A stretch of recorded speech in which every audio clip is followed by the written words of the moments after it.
Hi, I'm looking at biopolitics and the body, so we should probably begin with what is biopolitics.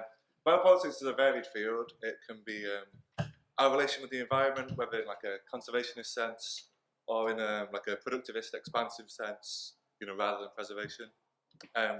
Biopolitics is also a look at the border between life and politics, the relationship between the physical fact of life and our lives as political beings, sort of the weird thing of a politician's political life being over, as if outside of career politics we live apolitical lives. And the physical fact of life is important to biopolitics. Biopolitics can be described as the regulation and steering of life processes on the level of populations.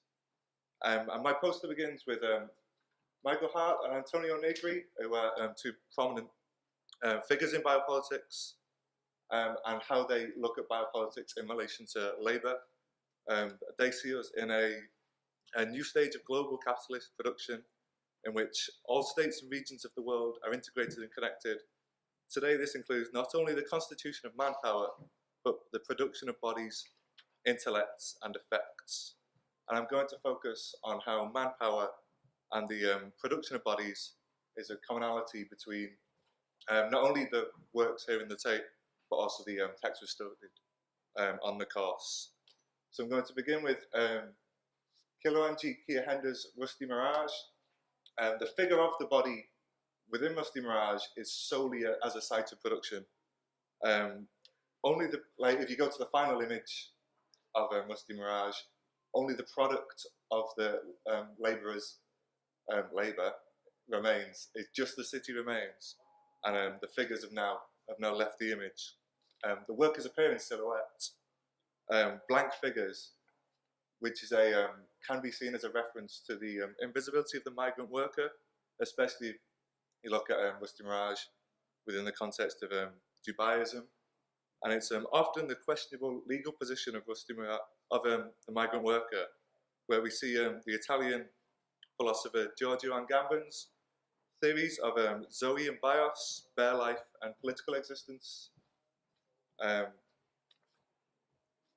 Like the position of the migrant worker as a person of like a lesser legal state or lesser legal status within the states they are working is really a reminder of the fact that the legal existence of a person is often separated from their bare life. And by contrast to the silhouette figures in Rusty Mirage, the buildings themselves are empty shells. And this is especially resonant as we hear a stream of deaths in the construction of the 2022 World Cup stadiums in Qatar, which themselves will become white elephants, empty shells immediately following the end of the tournament.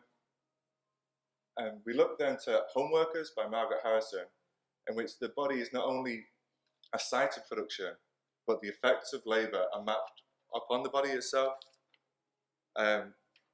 The items which these labourers produce are repurposed in the piece in the bottom half to show to reassociate them to effectively reverse the alienation of the labour between the commodities produced and the labourer, to reassociate them, the worker and the product's relationship. And Harrison herself has repurposed palm reading throughout the text, where the hands in the top half of the text, upon the lines of the hands, rather than a reading of your personal history, your life expectancy, they're a reading of labour history. So like not only is the body a site of production, but affected by the production, but in Harrison it's also a reading of the history of production. And in the text we've covered, Indra Singh's Animals People, the body is now become a site of slow violence as a result of industry, as you see in the figure of Animal, who's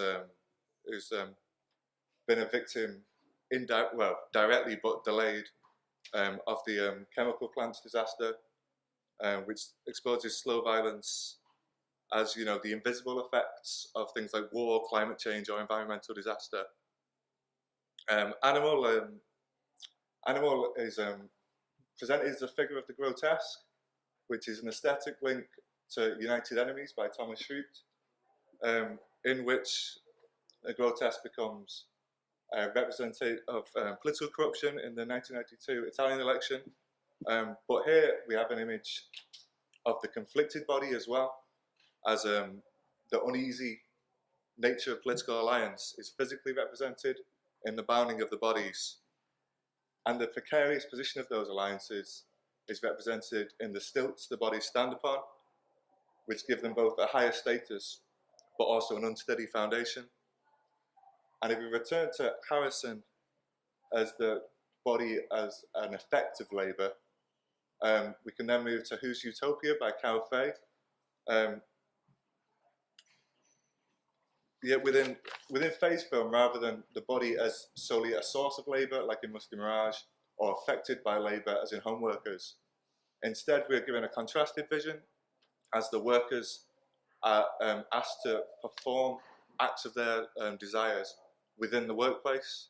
So you'll have some dancing, some performing music within the factories in which they work.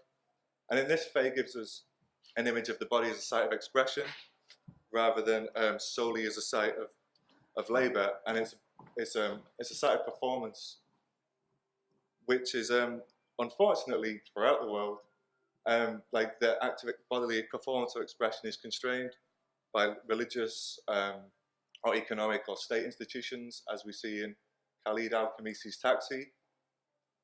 How Michael Foucault, the French philosopher, explains that biopolitics is the analysis of processes of life on the level of populations and the governance of individuals and collectives by disciplinary practices of correction, exclusion, and normalization. And we see this in the taxi driver within Taxi, who's playing the tape of the clerics, who is complaining that the unmodest way in which young women are dressing in the country has become a corrupting influence on the men of the country, which leads us to the quilt's image of the hidden body, wherein